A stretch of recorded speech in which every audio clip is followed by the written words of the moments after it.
Midwife's Apprentice, Chapter 14, The Manor. Just before the road from the inn turns and makes for the village, there is a hidden path to the manor. Visitors use the main manor road, crossing through the gatehouse and past the apple trees and the stable. Some of the villagers know about the path, but few use it, for it passes too close to the dark woods. Alice, in her comings and goings through the village, had come upon the path, although she had never before had need to follow it all the way up to the manor. Until, one afternoon, when golden yellow blossoms first appeared on the laburnum trees, and Girdle the cow gave birth to her first calf, a sweet and sticky thing Alice thought to call Rosebud, for she was as red as the hedge roses near the village church. As she watched Girdle nuzzle and suckle Rosebud, and tuck her against her warm body to give the calf her warmth, Alice was filled with a sudden longing to go to the boy Edward at the manor and see for herself that he was there, fed and dry and content. Mayhap he was unhappy and longing for her, and she would bring him back to the inn and take care of him as Girdle did Rosebud. For days she thought about this, and the more she thought, the righter it seemed. She imagined Edward's first sight of her at the manor. "Alice, you've not forgotten me," he would cry, throwing his arms about her waist. "Have you come to take me away? I pray you have, for I'm desolate here without you. And as well, I'm starving, and beaten, and forced to sleep outside in the snow, and no one cares for me." She would scoop the boy up in her arms, and they would go together back to the inn, and Alice would take care of Edward, and this would make her heart content. All she needed was Edward, and all would be well. She was certain of it. So one day, when Jeanette had gone to the market fair at Edenwick to buy a copper pot, a young pig, and a bit of lace for her best kirtle, and no guest but Magister Reese cluttered the table, Alice put the cat in the stable so that he would not follow her, and, the sun warming her wintry spirit, climbed to the manor on its gray-green hill. Passing the village fields, she saw Roger Mustard and Thomas the Stutterer swinging their weed hooks, and felt the familiar feelings in her chest and her throat, but turned her eyes away so she would not have to think about what she had had and what she had lost. The manor was bustling in the sunshine. She went first to the barn, where the men were sharpening hoes and sickles in preparation for the summer hay-cutting. "The boy, Edward?" she asked a tall, red-nosed man. "The small boy, who arrived after harvest to help with the threshing. Is he still here?" The man turned and looked at Alice. "Forget this Edward, Curly-Top. My name is Matt, and I am 6 times the man he is. Climb up here on this hay-bale and give me a warm, sticky kiss." "My hair may be frizzled, but my wits are not," Alice responded. "Save your sticky kisses for your wife, or your cow." Alice left the barn and went next to the smithy, where the manor blacksmith and his apprentices were hammering lumps of iron into shoes for horses. "The boy, Edward?" she asked again.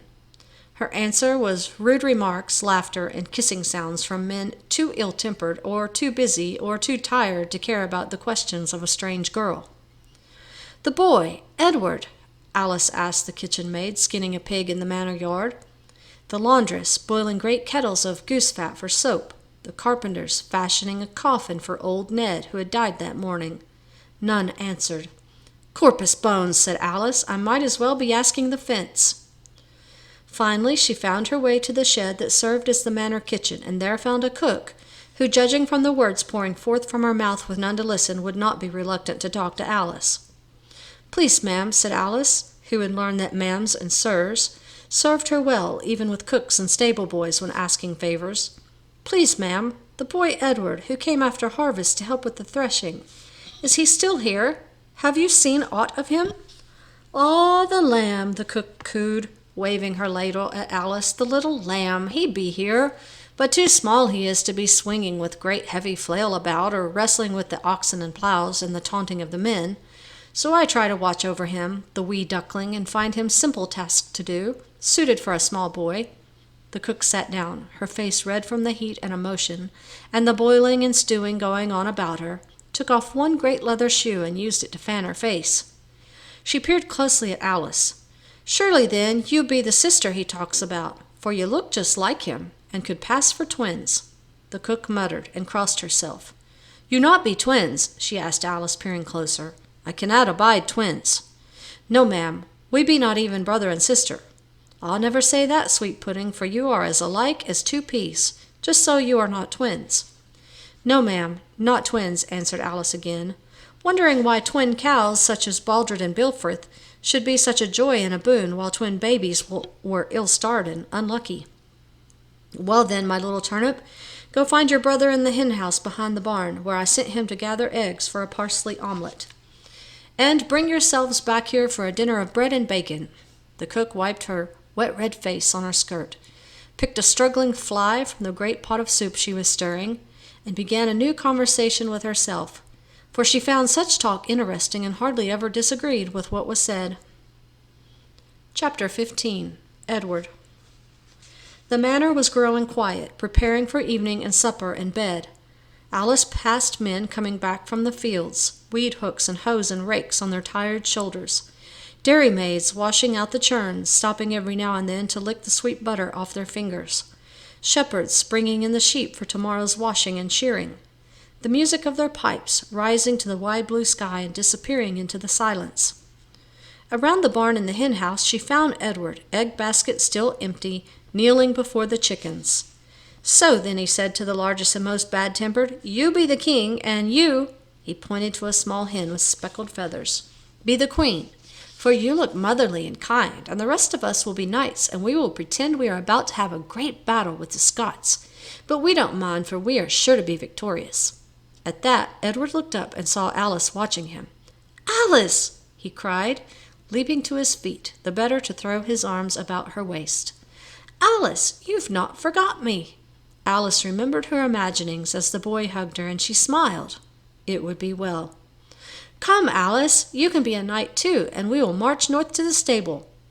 Edward, I sent you here to work so you'd have food and warmth and a place to belong, and instead you're playing knights with the chickens.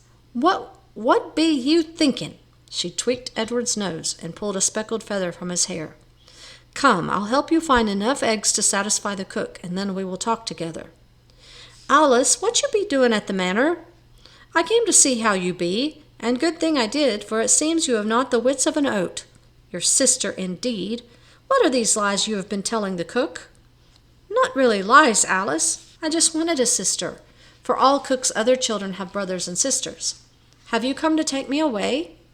Before Alice could reassure him that she was there to rescue him, and all would be well, he continued.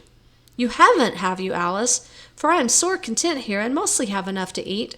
And when cook is cross with me, I sleep with the chickens and pretend. No one chases me away, and even Lord Arneth knows my name. So Alice learned about the sometimes mighty distance between what one imagines and what is. She would not be bringing Edward back with her to make her heart content, for she knew she had not failed him. And she breathed a heavy sigh of sadness, disappointment, and relief. It felt so good that she did it again and again until her sighs turned to sobs, and she cried her first crying right there in the henhouse, with Edward arming the chickens for battle. Edward patted her shoulders and hands and comforted her as well as a small boy could, and cheered her by wiggling his loose front tooth. On the way back to the kitchen, Edward began a campaign to convince Alice to stay the night, and she agreed, though she knew Jeanette would scold her for her absence, for she was not yet ready to completely abandon Edward and her rosy imaginings. While they ate their bread and bacon supper, while Alice helped Edward mound up straw in a corner of the kitchen, while she sat by watching for him to go to sleep, all the while Edward talked of life on the manor. He told her of the silken-robed lords and ladies who came for feasts and rode out to hunt and dance like autumn leaves in the candle-lit great hall, of the visiting knights who clanked their swords against each other as they practiced in the schoolyard, of the masons who slapped mortar and bricks together to build a great new tower at the corner of the hall that looked to stretch near all the way to heaven. He described the excitement of buying and selling at the great autumn horse fair, the nervous preparations accompanying the arrival of some velvet-shod bishop or priest, and the thrill of watching the baron's men ride out to confront a huge maddened boar who had roamed too close to the village. And he complained at his lot, doing all the smallest tasks, not being allowed to help with the threshing and plowing, being teased for being so little and frail and tied to cook's skirts and fit for nothing but gathering eggs.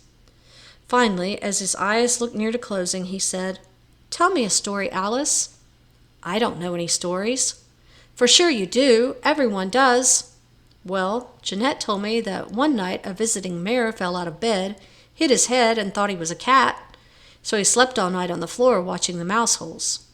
That is no story, Alice. Cook tells me stories. A story should have a hero and brave deeds. Well then, once there was a boy who, for all he was so small and puny, was brave enough to do what he must, although he didn't like it, and was sometimes teased. Is that a story? Close enough, Alice, and he closed his eyes. When the moon shone through the misty clouds and 2 owls hooted in the manor yard, Edward and Alice slept, each comforted by knowing the other was safe and warm and sheltered and not too very far away. The next day, being the day the woolly black-faced sheep were washed before shearing, Alice and Edward ate their bread and beer breakfast down by the river to watch the great event. Edward finished his breakfast first. I'm still hungry, Alice, and there's nothing about here to eat but grass. Do you know if grass is good for people to eat? Try it. He did. It'd be good for exercising my teeth and making my mouth taste better, but it tastes like grass, I would say. Then do not eat it. What is the best thing you ever ate, Alice? Hot soup on a cold day, I think. Once long ago a monk gave me a fig. It was a wonderful thing, Alice, soft and sweet. After that I had nothing to eat for 3 days, but the smell of the fig on my fingers. Are you ever going to finish that bread, Alice? And Alice gave him her bread, which is what Edward wanted and Alice intended all along. Part of the river had been dammed to form a washing pool. Men stood in the waist-deep water while the hairy shepherds, looking much like sheep themselves, drove the woolly beasts into the water to have their loose fleeces pulled off and then be scrubbed with the strong yellow soap. The river was noisy with the barking of dogs, the bleating of sheep, the calling and cursing of men, and the furious bawling of those lambs separated from their mothers. Edward soon took on the job of matching mothers and babies. He snatched up the bawling lambs and ran from one mother to another until he made up the right pair, whereupon they would knock him out of the way in their hurry to nuzzle each other. As the day grew hotter, the river looked cooler, and finally Alice tucked her skirt up into her belt and waded in. The weary men were glad of another pair of hands, and soon had Alice helping. First, she held the woolly black faces while they were scrubbed, but one old ewe took offense at Alice's handling, and standing up with her front feet on Alice's chest, pushed the girl into the water. Alice, coughing and sputtering, traded jobs with the man who was lathering their backs. Fleeces clean, the sheep swam to the bank and scrambled out of the water, nimble as goats and hungry as pigs. By mid-afternoon they were finished. While Edward and the shepherds drove the sheep to their pens across the field, Alice stretched and wiped her wet hands on her wet skirt. What a wonder, she thought, looking at her hands. How white they were, and how soft. The hours of strong soap and sudsy fleece had accomplished what years of cold water never had. Her hands were really clean. There was no dirt between her fingers, around her nails, or ground into the lines on her palms. She sat back against a tree, held her hands up before her, and admired them. How clean they were! How white! Suddenly she sat forward. Was the rest of her, then, that white and clean under all the dirt?